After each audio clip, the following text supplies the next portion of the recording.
Hello scholars, welcome back to the Kemet Maasai Academy. We are continuing our series of motivational videos for students. As usual, I am reading from the Students Master Plan, Hardcore Rules for a Lifetime of Success. The topic that I'm looking at right now is accept corrections and criticisms.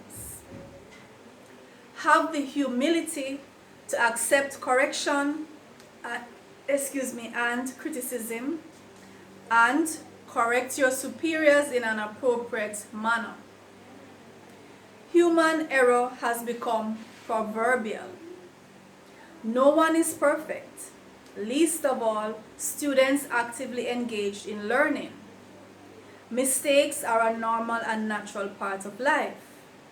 Whenever I go to the board to work a math problem, or fill in answers to an activity, or even just to put notes on the board, I say to my students, please keep an eye out for any errors I may have on the board. And this is something I always do. I always tell them, check what I'm writing, because sometimes I move with such speed, and we're humans, we're prone to error. So I have no issue with a student pointing out to me that I've made a mistake. It boils down to how it is done.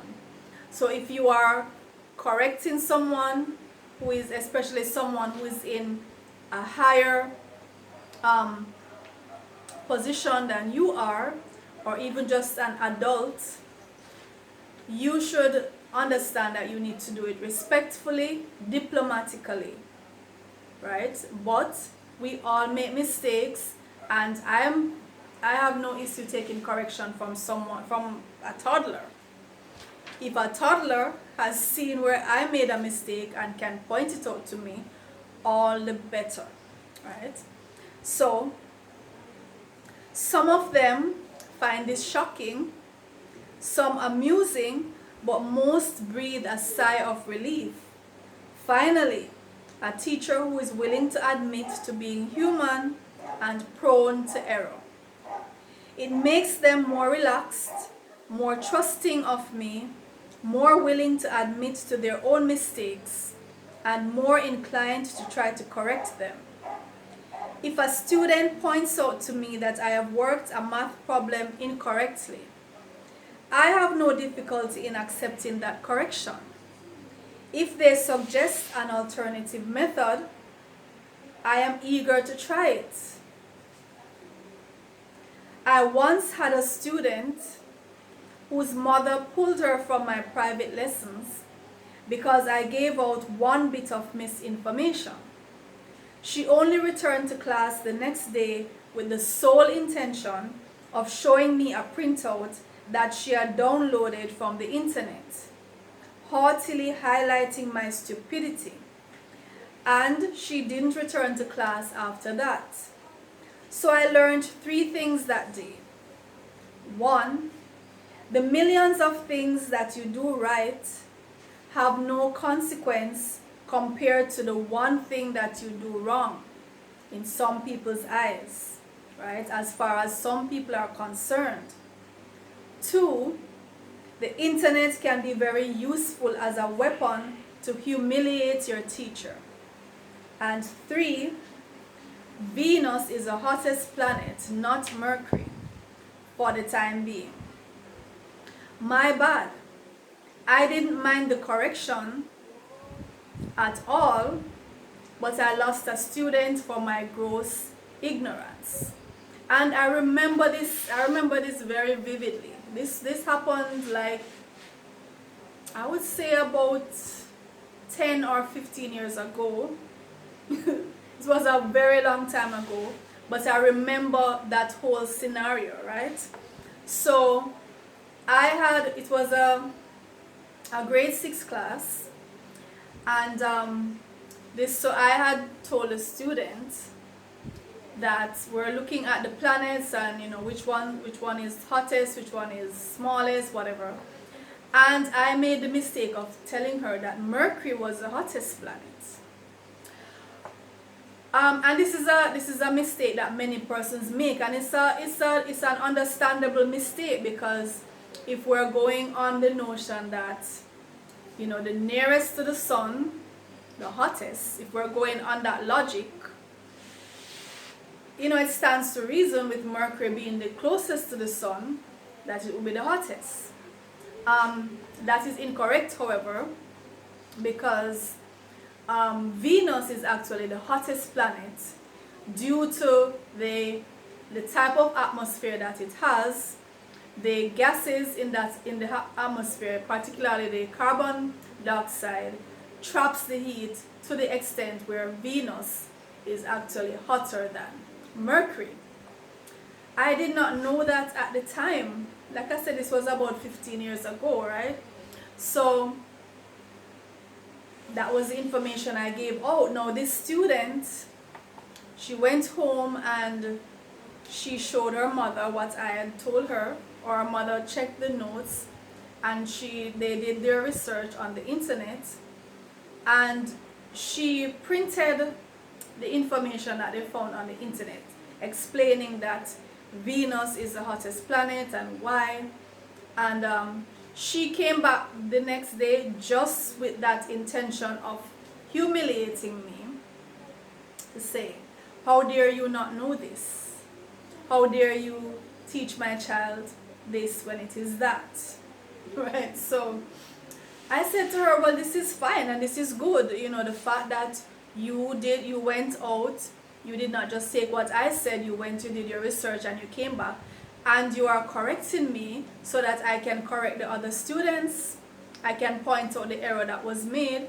I did not take any issue with it, but that was the last I saw her in my class, because her mother felt that in spite of all the other hundreds of pieces of good information I had given, this one error was enough for her to pull her daughter from my class. But as I'm going to continue to read, you'll see why I'm saying maybe that was retribution. Right? So, but it may have been retribution because I too have been guilty of the same thing. I was once an assistant in a GSAT class, and the senior teacher, a lady in her 60s, had worked a simple arithmetic problem on the board, and she had written the wrong answer. I pompously corrected her in front of all the grade 6 students, much to her discomfort, because some of them were even laughing. The fact that I was very young and green at the time is no excuse either. When it comes to extending and accepting corrections, humility is the key both ways. So in this scenario, I was about, I was about 19 or 20 years old. I was about 20 years old, and I was a student teacher at a prep school in Kingston.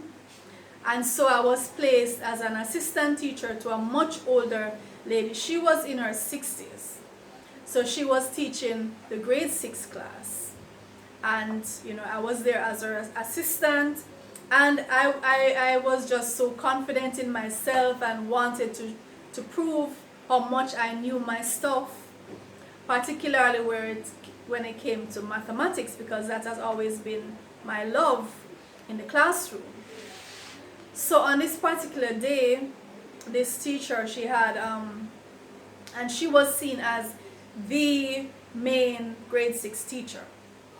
The main grade 6 teacher, right? And this is a preparatory school, very prominent prep school in Kingston. So she had some sums on the board, and she had worked them on the board, and then she told the students to write it off.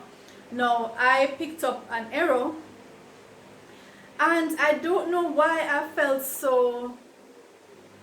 amused, and I felt like I need to point this out to her, because here she is as this famous grade 6 teacher and this stalwart, and here she is making a mistake on the board.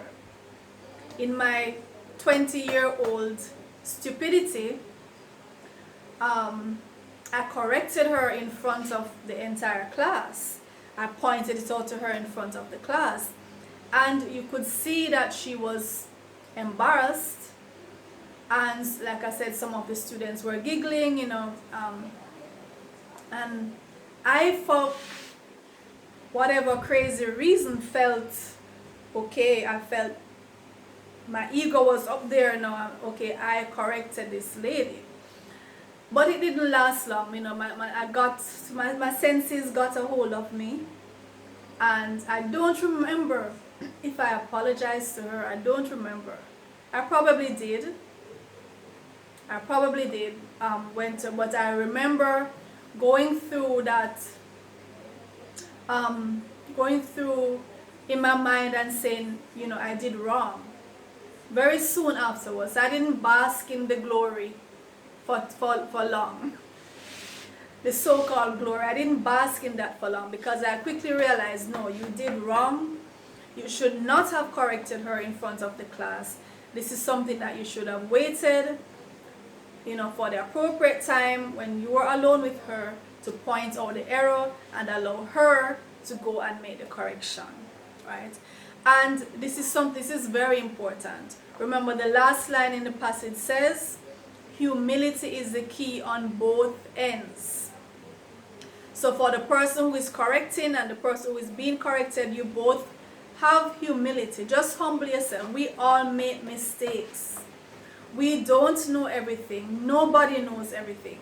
No matter how good you are in your subject, in your field of study, in your specialty, you are a specialist. No matter how specialist you are, you don't know everything in that field. Somebody else can come and teach you a thing or two. Be humble. Open your mind to correction. Open your mind to the fact that there might be other methods. There might be another approach. You know, there might be another way of thinking about the thing. Another way to do the thing. And just humble yourself to that. And if you are the one making the correction, don't feel pompous and, you know, don't get this cocky notion that, okay, I know more, I'm going to be correcting this person. No, that's not what it's all about. It's all about learning. It's all about teaching each other, sharpening each other. My uncle always say, iron sharpeneth iron.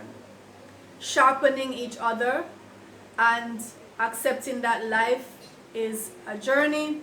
We are all students of life, and we're all students for life, and we teach each other. And I have found in my 25 years of teaching, when I started out teaching, I had no intention. When I just started out, I didn't plan to be a teacher. It all came from deciding that, listen, I was not satisfied with what I saw happening in the mainstream preparatory level schools, the top-notch schools. I was exposed to it and I was not satisfied, and I didn't want that for my children.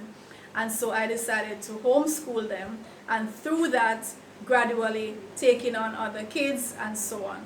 That's how I got into teaching. I started off saying, boy, I'm just too much of an introvert. I tend to speak to children like they're adults, and I expect that kind of, not anymore, but that's how, when I started, I was saying to myself, how am I going to relate to a child? Because I tend to treat them like adults. I tend to talk to them like adults and expect that kind of exchange. But I think I have done well. Now I have quite a rapport with my students. We love each other. You know, there's great affection there. I love being in the classroom. And I encourage my students, if you see me make an error, don't be afraid to point it out. Just do so respectfully. We learn from each other. And if you want to learn, teach. I've learned so much from teaching. If you have been motivated by this video, Please share it so other students and teachers and parents can be motivated as well. And please subscribe to this Kemet Maasai Academy. Remember, we don't just have the motivational videos. We have a host of mathematics videos from grade 4 to grade 11. So take advantage of those, share those videos so that we can help as many students as we can. We want to drive away the fear of mathematics. We want to dissipate the fear of mathematics. So take care, scholars. I'll see you in the next video.